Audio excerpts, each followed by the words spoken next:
explaining a little bit more about my device. I'm going to show you guys how I clean the dressing, this patch right here. Every once in a while I have to clean this area because it's just tape and gauze and it needs to stay clean. But yeah, let's talk a little bit about this device. So this is my LVAD, and everybody's been saying, oh, he carries his heart around in a backpack, he has an artificial heart. So technically I have an artificially assisted heart, and this is technically the brains of my heart, if that makes sense. This is the computer and the two batteries that I'm always connected to, and I carry around in my backpack. This is a device made by Hardware, which is now acquired by Medtronic. And as you can see here, I don't know if you can really see, it's probably clear from my windows, but it has two batteries. And a lot of people say, well, what if he loses power, or what if he unplugs himself or something like that? This machine is required to have two sources of power connected to it at all times. So like I said in one of the other videos in the news articles, I plug myself into a wall. Well, that's because I unplug one of these batteries and I plug it into the wall unit. So in the case of a power outage, the machine will automatically switch over to the other battery source. So really no concern there. It has to be connected to two sources of power once. If not, it'll start beeping at you to tell you to plug into a second power source, because if you are just plugged into the wall and you do lose power, that could be bad. And let's hope that that never happens. But I'll show you guys. So if I unplug this battery, I don't know if you can see right here, but this light right here, you know what? I'll just move closer for you guys. Alright, I hope this isn't a very awkward angle, but I just had to move closer so you guys could get a better look at this. So this is what it looks like, and it has a little screen on there that gives you a readout of how much blood is being moved through the actual pump. And hopefully this will focus. Oh, it won't focus because it's on manual focus. Maybe that'll help. So that's what it looks like. And it gives you a readout of how much electricity it's using, the flow, and the liters per minute. And also the pump speed, which is stable at 2,540 rotations per minute. It never changes from that. But the flow and the wattage, they change consistently. They change all the time. But anyway, what happens is when you unplug a battery or power source, let's say if I unplug this power source right here, you can see that this light right up here, that light right there is on. That indicates that it's pulling power from that battery. So if I unplug it, it'll automatically switch to the other one. And if I leave it unplugged for a few seconds, it'll let us know that one of those sources of power has been disconnected and you need to connect to a power source, a second power source. Just wait a few more seconds. There we go. So it's beeping at you, that little orange light comes on and it says power disconnected, connect to a second power source. And it'll keep doing that until you plug it in. So we'll plug that back in and we're good. All right, so I'm gonna show you guys how I change the dressing on for the cord site, which goes into my abdomen. So I do have to warn you that it's not very graphic, but it is kind of strange, it's kind of weird, but if you really think about it, it's kind of cool. I mean, I got this battery in a computer that's going into me. Like a lot of people have been saying I'm a cyborg or the next Iron Man, or I'd prefer Iron Man because, you know, Tony Stark and everything. So obviously you guys aren't going to be able to see my face for this because I want you guys to see how this whole procedure works.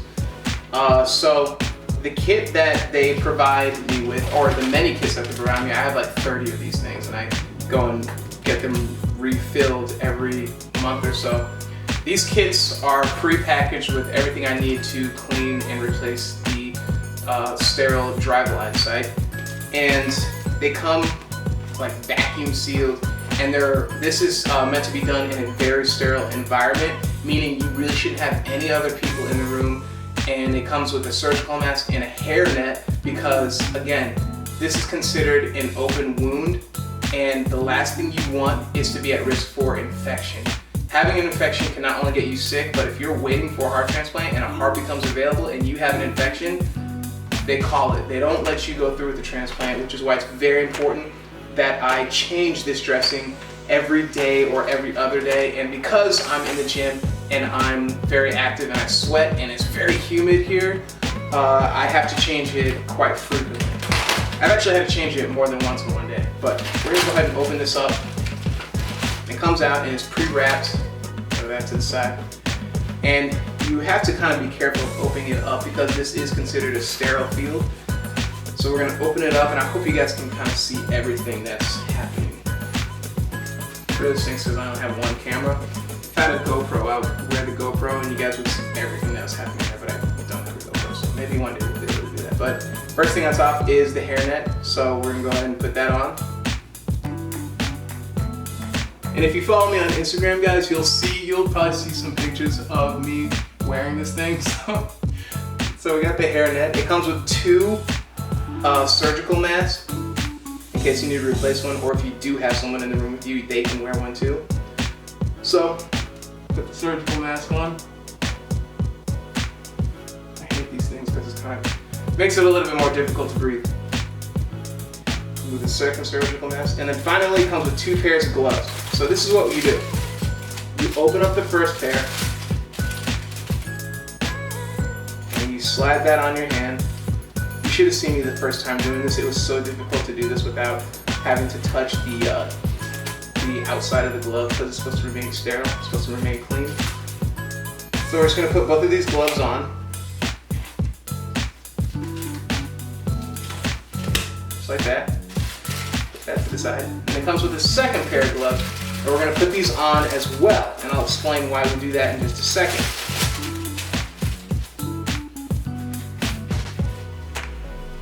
Oh, and of course, I forgot to mention that I did wash my hands before that. Although I'm wearing gloves, you are supposed to wash your hands. I mean, that's kind of like a given if you're going to be doing something that requires a certain level of sterility, is that a word? Sterileness, cleanliness.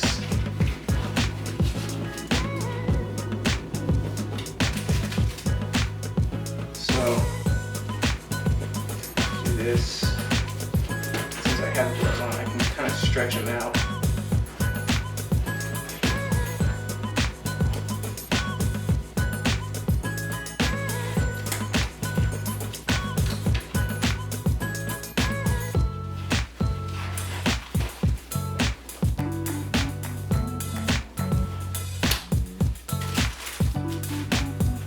Okay, so we're pretty much ready to begin the procedure. It also comes with these like terry cloths, which we don't really need. This would be more used for people who can't change their dressing themselves and they lay on their backs and they have someone do it for them. They use these towels to surround the area to keep it even more sterile. But since I'm doing it myself, I have to stand to do it and I can't keep these towels somewhere, so we just kind of toss it to the side. We use them around the house to clean and whatnot, but here we go. So the reason why I have 2 pairs of gloves is because when I remove this dressing is already unsterile. That automatically makes the gloves not sterile. So I'll be able to take these gloves off and have a clean pair on underneath for the next part of the procedure. So that's why you have 2 pairs of gloves. So we're gonna go ahead and pull this off. And this doesn't hurt at all, you guys. It's like skin-friendly tape. I mean, it gets itchy sometimes, but it's not that bad. So we're gonna pull this off, and it's gonna expose the driveline site, which is just looks like a cord going into my stomach. And it feels really nice to be able to like get this off. Like after just having it on for so long, and like you just have no idea what kind of relief it provides. But really before I clean it, I just kind of check the site and kind of feel for any like tenderness or anything. Look for any red marks because that could show infection, if it's draining or not, which it hasn't been and it isn't now, which is a good thing. So we can go ahead and proceed with the cleaning. So we already touched the dirty dressing, so we're gonna pull these gloves off. Do the best here. Just like that. And boom, we're sterile again. So now we can clean the site.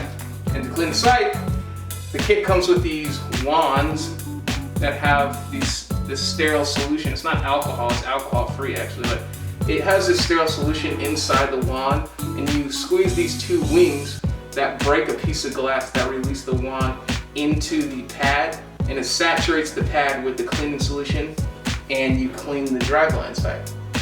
And you don't just wipe it around, you guys. There's a specific way to do this, and I'll show you right now. So what we do is we squeeze these wings,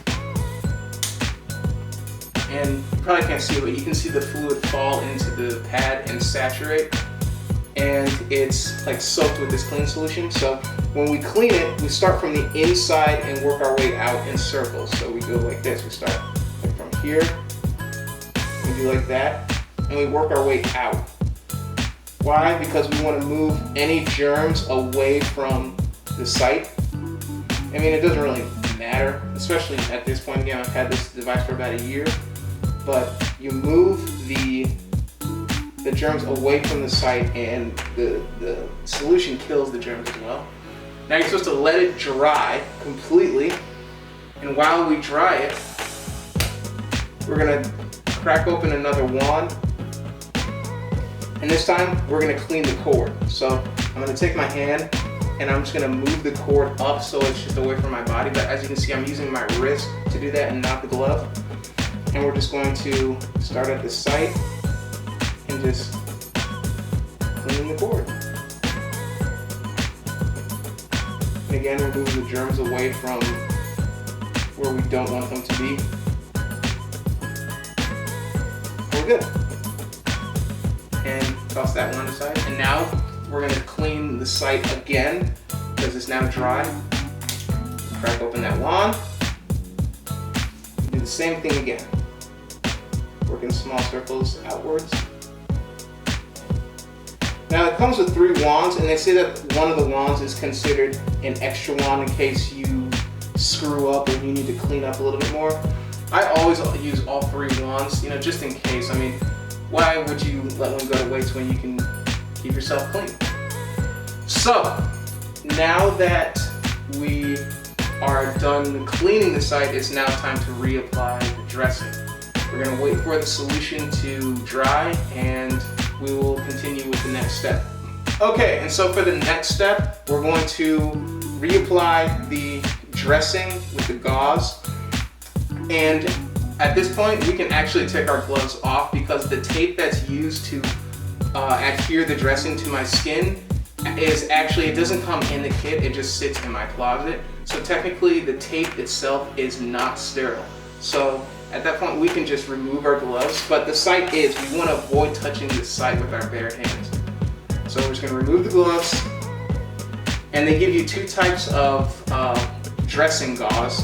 One, I only use 2 pieces because it just works better for me. If I use too many, then it can get bunched up and it gets really uncomfortable, and the dressing actually falls off sooner. So I use 1 piece of the split gauze, so it's split so it can fit around the cord. We're going to do this again. I'm going to use my wrist to move the cord away from my body. And I'm just going to put the dressing right around there. I'm just going to pull it on there, make sure it's nice and even. Perfect. Good. And then we're going to take the full piece gauze, so it's just a square, it looks like a napkin, looks like a small napkin, just like that, so there's no split in the middle or anything. And we're going to put that right on top of that other piece of gauze. Now comes the slightly tricky part. This took some time getting used to, but what I have to do is I have to turn so I can get a little bit of tension on the cord. So I'm going to turn around now so you guys can see how I apply the tape. So, I guess I can take the surgical mask off of that too. It's hard to breathe then. So, we just unroll 4 sections, just like that. And it has the perforation so you can rip it off evenly. And then we're going to put it even with the rest of the dressing.